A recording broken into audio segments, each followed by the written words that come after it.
Parliament witnessed another stormy day on August 3rd, with both houses passing key legislations amid continuous protest by the opposition over the NEET paper leak and the alleged theft of Ram Temple donations. In the Lok Sabha, the Supreme Court Number of Judges Amendment Bill 2026 was passed without a debate as opposition MPs continued sloganeering. The bill replaces an ordinance that increased the sanction strength of the Supreme Court from 34 to 38 judges, including the Chief Justice of India.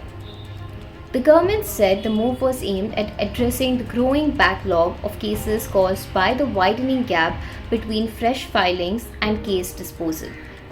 After the bill was passed, the House was adjourned for the day. The opposition had demanded discussions on the alleged Ram Temple theft and the police action against students during the NEET protests. It also sought a statement from Union Home Minister Amit Shah. However, with disruptions continuing, the bill was cleared without discussion. Meanwhile, the Rajya Sabha passed the Micro, Small and Medium Enterprises Development Amendment Bill 2026, which seeks to ensure faster resolution of payment disputes involving MSMEs. The bill empowers courts to direct buyers to deposit at least 50% of the awarded amount if a challenge against an order remains pending for more than 6 months. The House was adjourned soon after the legislation was passed.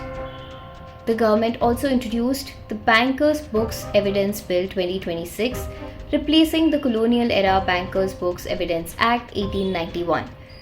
The proposed law expands the definition of bankers' records to include electronic, digital, virtual, and cloud-based records, making them admissible as evidence in courts in line with the country's growing digital banking ecosystem.